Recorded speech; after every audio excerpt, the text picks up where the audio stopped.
And to be financial auditor for the 2013 financial proposals, I contacted both Johnson Block and Baker Tilly. I think we have a representative from Baker Tilly here this evening. Johnson Block was unable to attend as it is their busy season. They said they just wouldn't be able to carve out any time out of their schedule. One of the questions that we had at our previous meeting was to ask the attorney what the procedure would be to come to a clear understanding of where we are with our 2013 audit if we don't have an opinion on the 2012 financials. And I asked if we would get some opinions from Baker Tilly and or Johnson Block. Tonight it's just Baker Tilly. And maybe we have some other questions. Please come on up.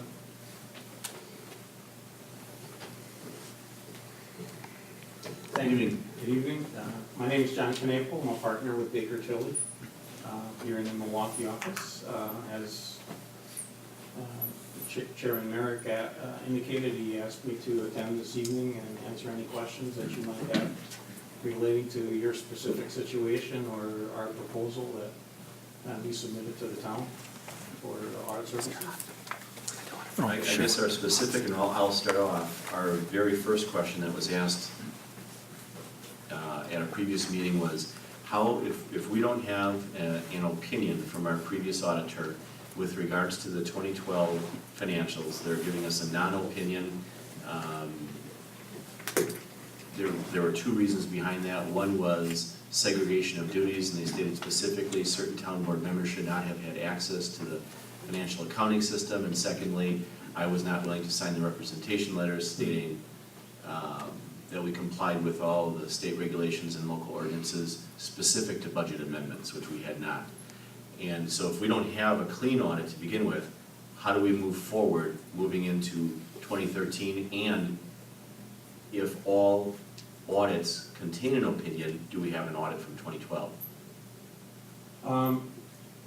The answer to that can get a little complicated, obviously. There is nothing to prevent you from going forward with an audit of your 2013 records and financial statements. What probably would happen, depending upon how you approach it, certainly a successor auditor does place some reliance on the opinion that is given on the previous year's financial statements. You're in a situation where the auditor, the technical term in our industry is disclaimed an opinion on your financial statements, meaning they did not provide you one. So a normal opinion would state that the financial statements are fairly presented in accordance with accounting principles. For 2013, what that means for a successor auditor would be they would have to do one of two things. One is they'd have to invest additional time to validate your balances from 2012 so that they could become comfortable with those numbers and then give you a clean or an unmodified opinion on your 2013 financial statements. That could be very costly. The alternative would be there still would be a level of additional work to look at opening balances, your ending balances for 2012. And you could issue a financial statement and give an unmodified opinion. Let me back up and just explain. Your financial statements really have two components: a balance sheet and a statement of operations, your revenues and expenses. Revenues and expenses, whether they're fairly stated, depend upon opening balances. You have to have good, solid opening balances to fairly represent what your operating activity is during the year. Because if something belonged in the prior year that is in the current year, there's a mismatching of the time frame. In a situation where we could not validate opening balances, we would qualify our opinion on the operating statement, but we would be able to give a clean opinion on your balance sheet. And that's how you would move forward. For 1 year, you would have to accept an opinion such, it's kind of separate. You give a clean opinion on this is what we have at the end of the year, because those numbers are verifiable. A clean opinion on your balance sheet, but on your operating statement, because opening balances matter, you would have you'd have a qualified opinion on that statement. Now, in your current situation, because you don't have any debt, there isn't anything out in the marketplace that would cause you a concern for having an opinion like that. We have several clients that we actually give what's called an adverse opinion, meaning they're not following accounting principles. You can't rely on their financial statements, but because they don't have any debt, or they're not issuing general obligation debt that's out in the marketplace, doesn't bother them. Nobody's there to make an issue of that, other than the board itself, but the board itself accepts the fact that an auditor is coming in, they're looking at the balances, they're looking at controls, and they're giving them a report on that as such. So you really have two ways that you can go forward without digging up or rehashing the 2012 financial numbers as they are. So if you went forward and you had that split approach where you had the balance sheet that was not, that you had a modified opinion on, and then you had a clean opinion on the balance of it, by 2014, Yeah. do both sides get cleaned up because Yes. you've done a year? Okay. Yes, that would be, it would be a one year issue, and then, yeah, subsequent years, you would be able to express a clean opinion on the entire set of financial statements. You spoke about going backwards into 2012 and doing some analysis into the 2012 books. You said that would be costly. Is there a dollar figure or range you can attach to that? That's really hard to put a number to, because given I'm not familiar with your records. You certainly have some change in personnel that could make going back challenging, if nothing else. I mean, it could be as much as $5,000 to $8,000 of additional time and effort to do something like that. So much depends upon the condition of the records and what's available to look at. Supervisor Fisher? Yeah, you have two questions. Thank you for joining us this evening. First question would be when, and I don't have a copy of it here tonight, but I've looked at it, but when you gave us your original proposal, were you aware of the fact that we had an unclean audit for 2012, if you will, at that time? You were? I was. Okay. And have you seen all of the documents, I guess, that comprise the audit for what it's worth, the representation letters or has to be signed and everything? Have you seen all of that documentation to your satisfaction? Well, the two documents that I have in my possession are the financial statements and the letter report, the communication that the audit firm gave to the board. Those are the two documents that I have, so whatever is disclosed in those documents, that's what I'm aware of. Okay, thank you. And second question I have is a forward-looking question rather than the backward-looking question. Chairman Merrick used the words, I think, segregation of duties, and I know that's something that often appears in audit statements and that type of thing. I have a concern about that. Certainly there's been some scrutiny given to and some concern expressed about some failings that we have in terms of segregation of duties. I have a big concern, I guess, with your industry, if you will. Our previous auditor also was wearing the hat of a financial advisor. To me, just from an intuitive perspective, I don't think that is segregation of duties. Perhaps I'm looking at it the wrong way, but I mean, would you be endeavoring to do something other than serving as an auditor? And if so, what is that? I mean, to what extent, and is that part of your industry, that people are basically providing advice as financial advisors? And then auditors, to me, that a little bit sounds like the fox guarding the hen house. I'd really like to hear your answer to that. Depends upon what type of service is being requested. We certainly do have clients that we provide non-audit services to them, that in addition to the audit service. Our firm, and I would suspect the vast majority of CPA firms are very jealous about what you refer to as, what I would refer to as an independence issue. We don't want to become part of management. We can't we're not independent then if we perform management functions. That's just a no-no in our industry. We guard that very jealously. We do not ever want to be in that position where we are not independent of our clients. We certainly help our clients. We make recommendations to our clients, advice. We never make decisions for them. We do have clients where we assist with budget preparation, but again, it's more of a, you give us the data, we'll format it into a budget document for you, and then we give it back to you for your consideration. That's that type of service. But if ever a client had a concern about having that too close of a relationship, we would certainly work with you to find somebody outside of our firm to work with you to do that work. We will always tell you if there's a problem. That's part of our responsibility under the professional standards, that if we feel that we are crossing the line as far as independence, we have to tell you that and back away from that work.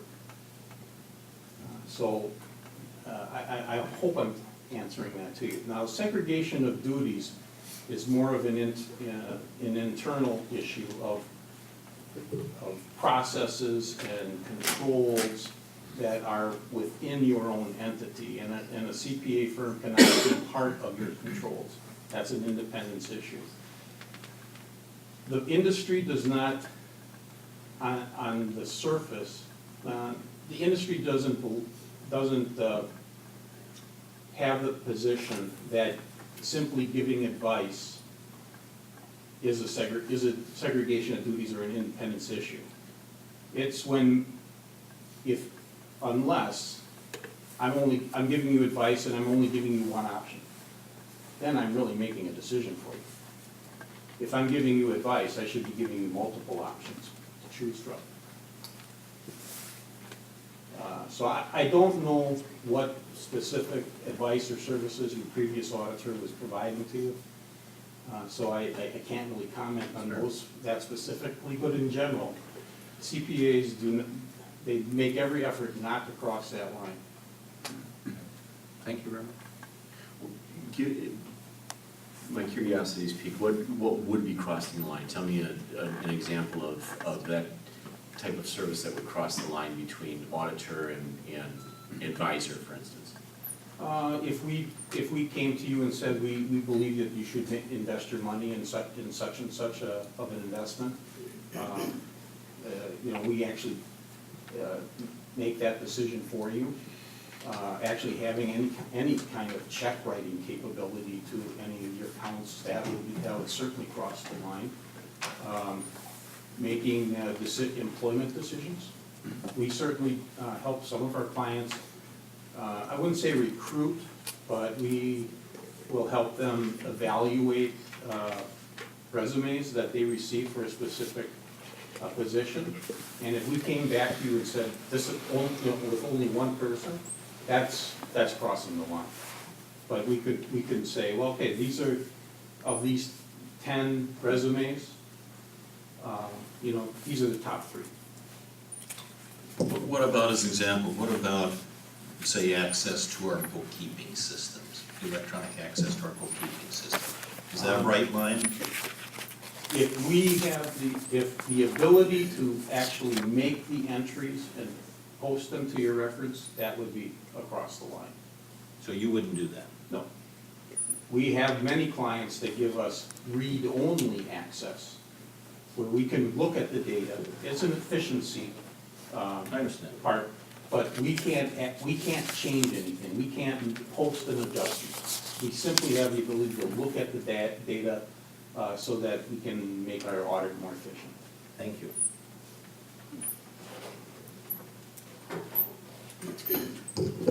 I just got a couple. Do you have, we use QuickBooks here, and our clerk treasurer is new. Do you have assistance or expertise type help that could be provided from a consultant basis, or even from a dive-in to help her organize a statement of accounts or something to that effect that's separate from your auditing side? Yes, we- So, We do. We actually run just down the hallway from me is a certified QuickBooks professional. He's very knowledgeable, and we have that capability to assist my clients. Many of our So, clients use QuickBooks. if they were working hand in hand, that's because it's a separate area from your auditor, that isn't a, as you As just long as he's described, not a making, conflict. as long as he's not making decisions, he's just helping, do things. That is what we would call a safeguard in the industry, in that somebody that is not associated with the audit can help our clients with certain things.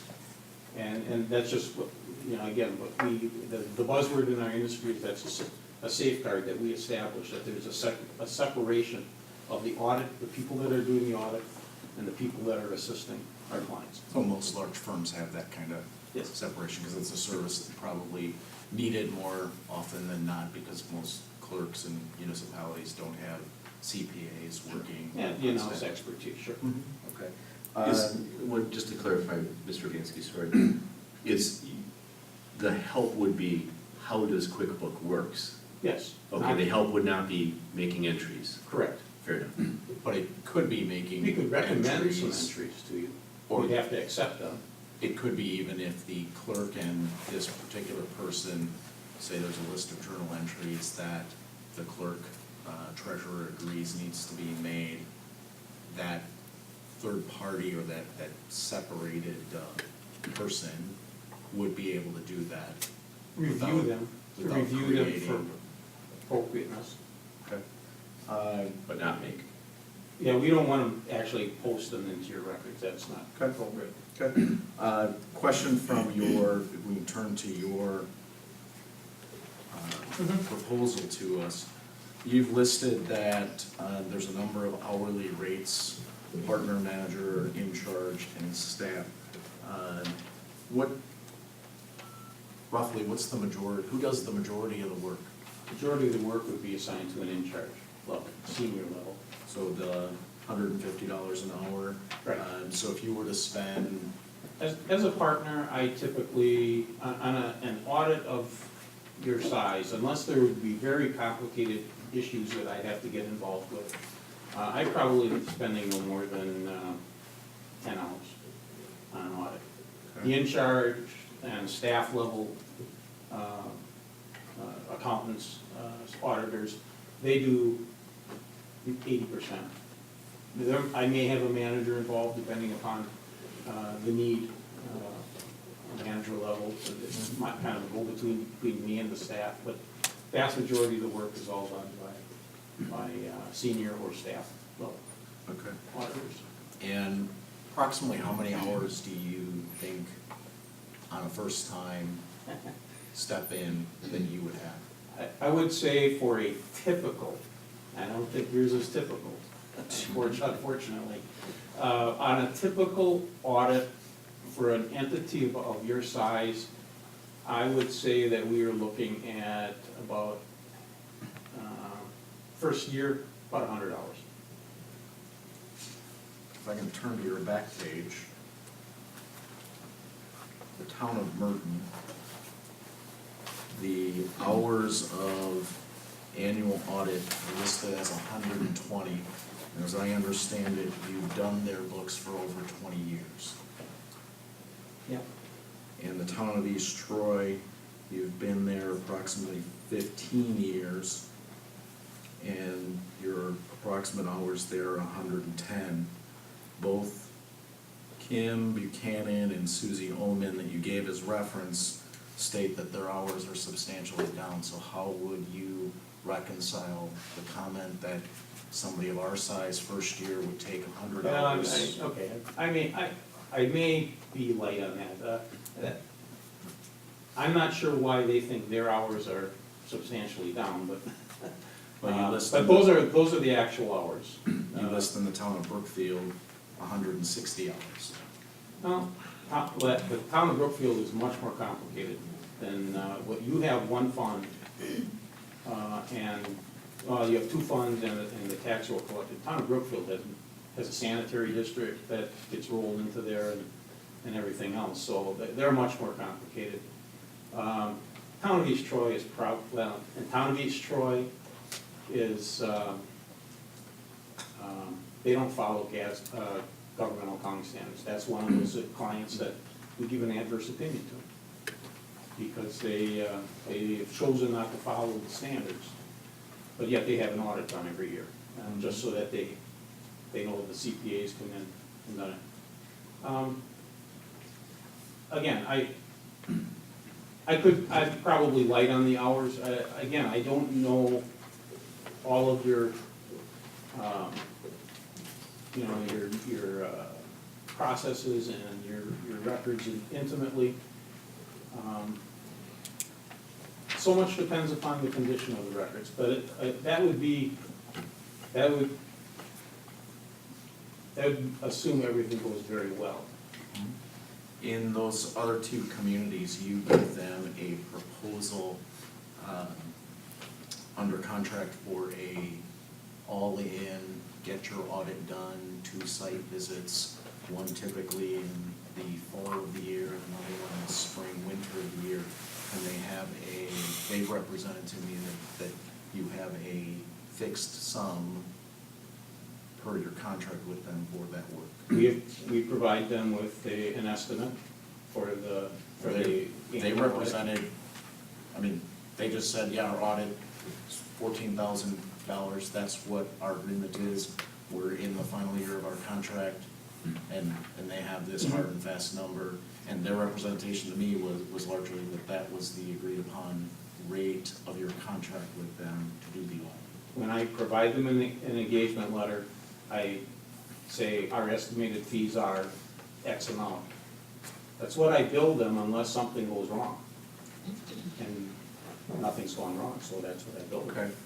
And are you not willing to extend that kind of offer to the town of Waukesha that says instead of a time and materials rate?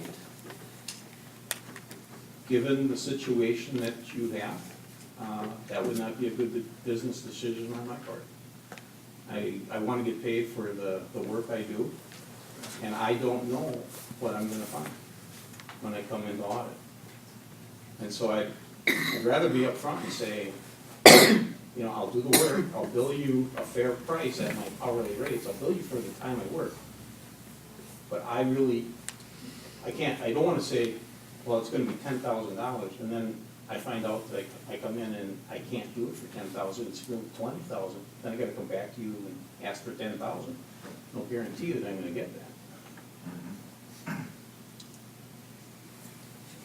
Subsequent years, I would be more inclined to get that to a number that's known, an agreed upon quote. The first year, given your circumstances, I'm really not willing to do that. Okay. And do all CPAs that have the same standards, I mean, from a legal basis, your audit is the same as somebody else's audit, you're required to dot the same I's, cross the same T's? We are all required to follow the same audit standards in order to provide that audit opinion, yes. Thanks, that's all I have. Supervisor Fisher? Anybody else related Supervisor Lasker, Supervisor Onet? Yeah, one other question, sir. We have a combined clerk treasurer position here. My understanding, we are obligated by state statute to have an annual audit performed. That is correct. I believe, I can't cite a chapter and verse, but our own town ordinances, I think, parrot the same thing, if you will. So we are required by our town ordinances to have an annual audit. My question for you, and you're certainly entitled to decline to respond if you want, maybe you see the question coming. Do we have, based on what you've seen, our unclean audit for 2012, have we complied with the requirements of state statutes and our own town ordinance with where we are at this point in time? Well, I'll provide you my opinion, which is not legally binding. I understand. But my opinion is yes, you have. Okay. The state statute does not require you to have an audit and to obtain an unmodified opinion on your financial statements. Right. It just states you shall have an audit conducted. You comply with the statute. Okay, thank you. That's my opinion. What issues do you see that are gonna be challenging for you going forward in the 2013 audit that would cause the town to have additional expenses? Well, it would be, however the decision is made to, whether you want to have a clean opinion on your entire financial statements or not. So that would, the stumbling block there is going back and reviewing, obtaining information relating to opening balances, your ending balances for 2012. I know that you have a new clerk treasurer. A lot of times, that's the key person of going to and asking, what happened last year? What's the reason behind this? That could be a challenge, that lack of knowing what occurred during the year. Now, maybe the supervisors and you, the chairman, can fill that gap, not sure, but that would be one of the things. I know that in prior years, there were a lot of adjustments that were made to the books and records. I mean, the previous auditor included in their report a listing of all of the adjustments that occurred as part of their audit. The journal entries, digging up that information to make those journal entries is time consuming. Records, availability of the records, has cash been reconciled every month going forward? I mean, you would be amazed how many clients that we are involved in that we get in to do the audit and cash isn't reconciled for half the year. I don't know what your situation is. I'm just saying that that's a common occurrence that we run into. And other accounts that make up the balances are not always up to date and reconciled. So those are the types of stumbling blocks that I see could create that additional time. I've got one other question, I guess I could pose it in a theoretical context, but it's a real issue here. You have seen the management representation letter that Chairman Merrick was asked to sign. Is that part of it? I did not. Okay, for what it's worth, I mean, just take this then as a bit of a theoretical type of thing. My understanding, and anyone can correct me if I am wrong, but one of the two reasons that we do not have an audit opinion from Clifton Larson for 2012 was because Chairman Merrick declined to sign the management representation letter.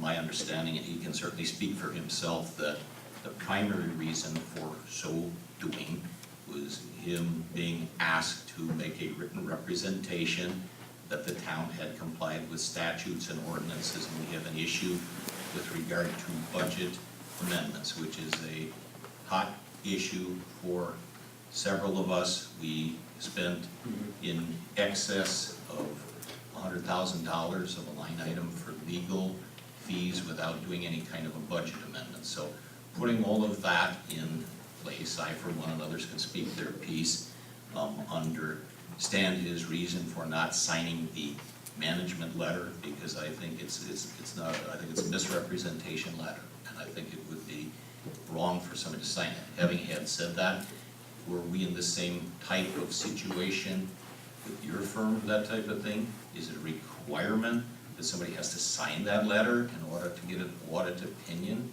I mean, I'll just put it as bluntly as I can, I looked at that as a CYA for the auditor. So where, if we were under those circumstances, where would we be with you? Would that be a requirement to get that signed to get a clean audit?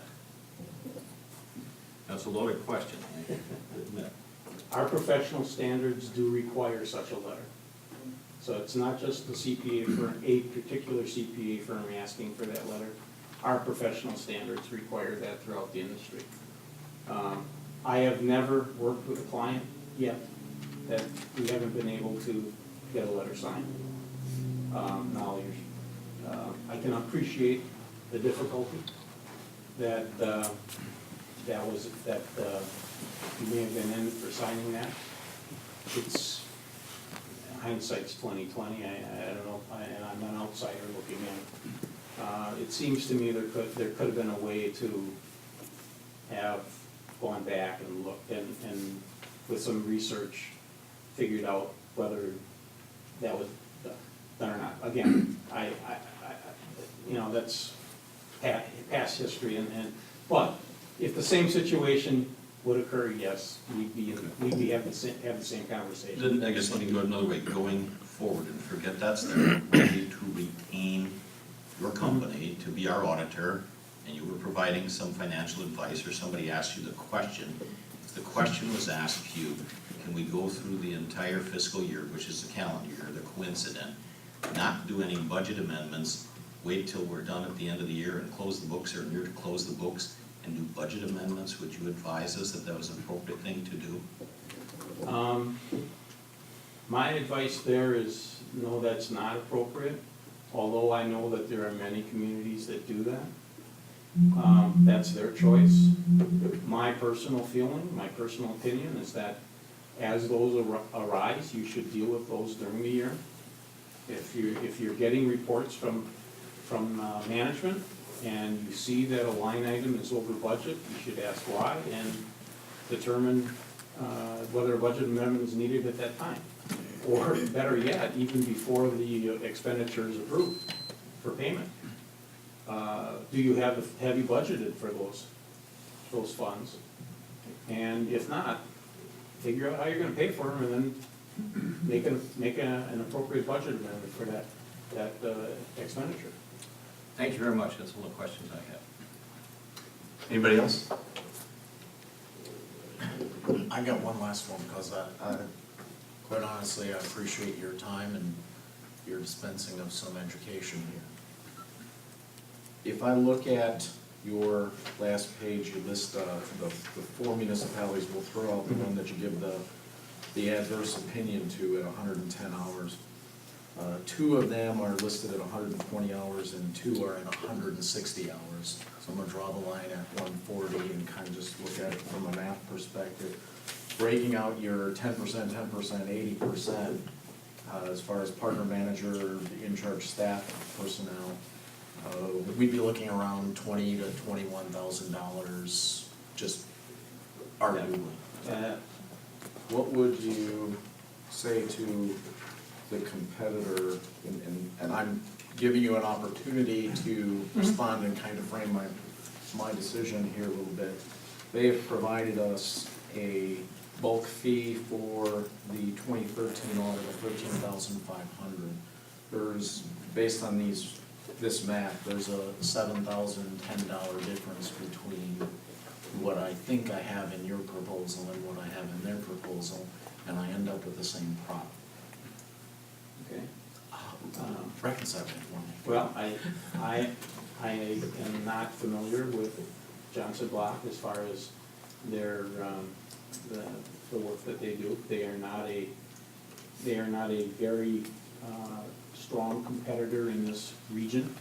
They have some clients, but not many. They are a much smaller firm. I mean, one of the things that Baker said, you know, our hourly rates are higher than theirs. And one of the reasons Baker Tilly is who we are is we feel we bring a whole lot more to the table. We're a larger firm, we have much more substance than many of the firms in this industry. We have more than 120 individuals in our firm that specifically work on governmental audits, governmental work. I do not know how Johnson Block works, how they're set up, but I personally work 100% of my time with local governments. I don't do taxes, I don't do for-profit companies or not-for-profit companies. I'm working with governments all year long. So we feel we bring a lot of expertise to the table that you can't find in other firms. Part of that is built into the rates. And so you get what you pay for with Baker Tilly. We have a lot of experience, a lot of expertise that we bring to the table. Again, I can't, on a straight hourly basis, you know, it's the hourly rates and what the platform that we bring compared to them. They're just a much smaller firms. I'm curious, how many towns, just out of curiosity, how many towns do you think that you do the auditing for? How many what? Towns. How many towns? Like us. I personally am, I work with 2 towns. My partner here in Milwaukee probably works with a half a dozen or more. We have a group in our Madison office, similar size to our Milwaukee office that works on governments. I would say that they're working with a dozen towns throughout their practice, and then we have people out in our Eau Claire office that work on a number of towns as well. I don't have an exact number. Fair enough. As far as towns go.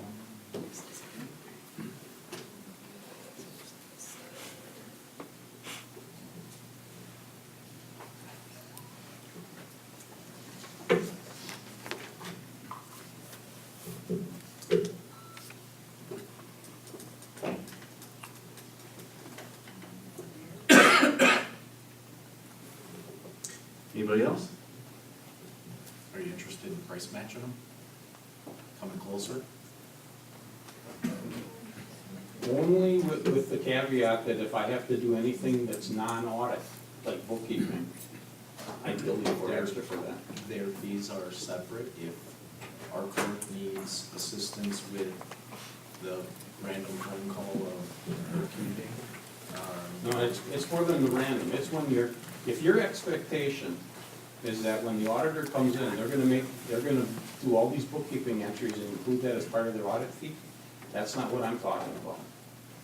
When we quote an audit, it's for coming in an audit, and we assume no adjustments.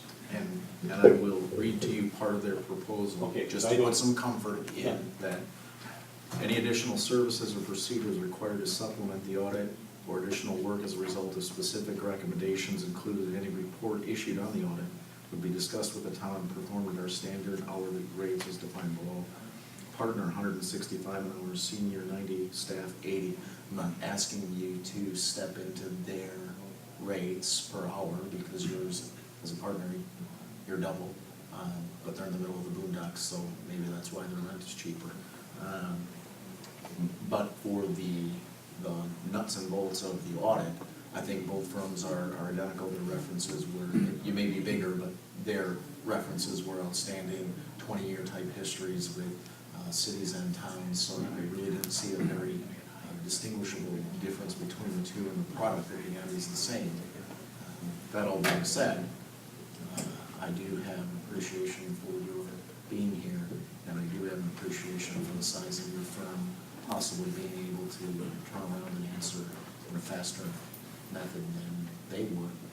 And that has a value, but it's a limited value too.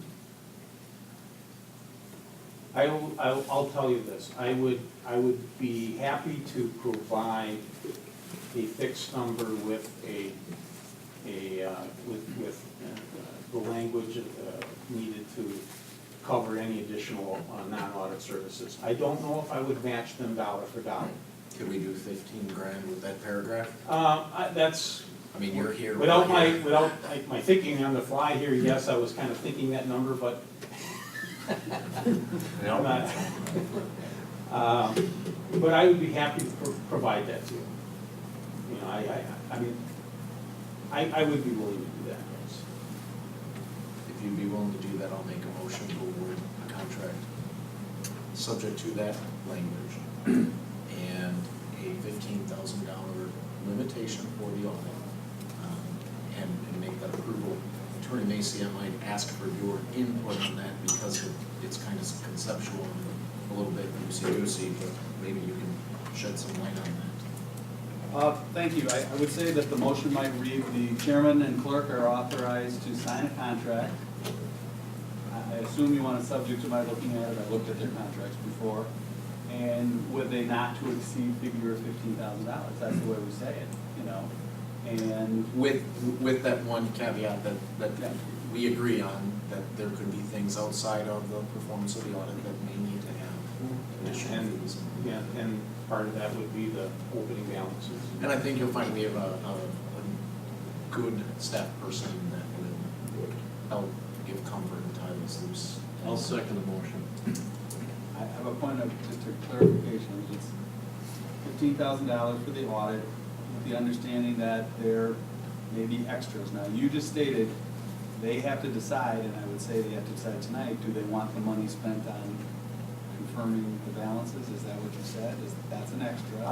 That's not the $8,000. I wouldn't expect them to make that decision tonight, but what we could do is, based upon mutual agreement, you know, well, any extra work we're gonna do, we're gonna come to you and say, this is what we're gonna do. Right, that answers my Which question. is what this language says, that And it would be you will- discussed with the town. You'll authorize it or not authorize it. That's what I'd like to know. That's what we always look for, that who has the authority to approve the extras over the 15? And if we say town board, that's fine, perfect. I guess I have one last question. Going forward, and perhaps a little bit backwards, we've addressed letter of representation that I didn't want to sign. The other issue that CLA had where they did not provide a clean audit, or no opinion for us rather, is having board members in the accounting system. Is there any circumstance that where any of us should be allowed in that books other than our treasurer? No. I mean, I've seen systems where they can, again, read only. You know, they're larger systems where they have reports that they can bring up and look at, but not whole Actual entries. journal entries or actual Yeah, accounting no, function? No, that access should be limited, absolutely. And why would you limit that access? If you have a capable individual that would be able to assist an unknowledgeable clerk treasurer with the software application, why would that be an inappropriate thing? We have two-party checks, so there was no ability for any individual to have executed a check or made an errant deposit or an errant transfer.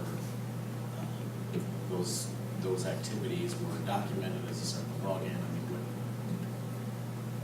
mean, I could see a situation where if we had the proper safeguards in place and controls, that, I'm not saying that you should only have one person accessible to the software, but typically elected officials don't have access to the software to make journal entries or to change transactions. And QuickBooks has a large weakness. You can change transactions in QuickBooks with no trail. So you don't know who did it or when it was done. So, and establishing a new system, because this whole issue, just pulling back the onion, this whole issue developed because we didn't have any financial software in town. And such software, QuickBooks, was installed and created, which required activity from our chairperson to save money that our board didn't know that she was in. And it also coupled that with the Clifton Larson Allen area, as you described, their area of their company that has QuickBooks certified folks that are not auditors, that never touched our audit, came in and assisted in developing the statement of accounts, making journal entries to establish, we do a journal entry every time we do a payroll. We have to do journal entries because of the disbursement of money. So we have significant journal entries still today. It's just a matter of who's breaking those out. The payroll check still went out, it's just who's entering that detail. And we brought in accounting for personnel to outside vendor to specifically do that, to remove the chair. That happened 2 years ago with that. But, I mean, so that's kind of the history of what you'll see is, you know, as you peel back that. Mr. Fisher, were you aware in 2011 or 2012 or 2013 of the former chair in the financial accounting system of the town of Waukesha? And just to clarify, since your microphone is off, that's a no. That's a no. And Mr. Jervin has also made that same assertion. And the accountant from Clifton Larson Allen was not only assisting in knowledge of the operation of QuickBooks, there are many, many journal entries that have her name on it, moving monies from account to account in the town of Waukesha. As I just said, they did payroll, they went in, we still do journal entries, whether or not it's a RIC or. For the record, going forward, and I want to clearly be on the record, going forward, regardless of whether we retain you or anybody, I am absolutely and adamantly opposed to any elected official having any access to our bookkeeping system whatsoever, or if it's your firm, any of your employees having access to that bookkeeping system. And that's a absolute line in the sand for me. You can prattle on all you want about explanations for it. It doesn't wash with me. One other question for you, if you would, if we have a motion on the floor, but as long as we're under discussion, and this is not part of our motion per se, but I think, and correct me if I heard you wrong, that you would be willing to go back into the 2012 audit. I'm certainly not holding you to it, but I think you said it might be a $5,000 or $8,000 investment. Were we to act on the motion, retain you to do the 2013 audit, put you under contract to do that, is that an item that we can continue to discuss at the board table, not resolve tonight? And maybe give me an idea, is that something that you would need to be, if we're inclined to do that, authorize you to do that in the relatively near future, because that's a place you need to start? That's certainly an option, and if the board would so choose to do that, we would just either amend the our agreement or have a separate arrangement for that. Okay, thank you. Anything further? All in favor? Aye. Opposed? Motion carries. On to C,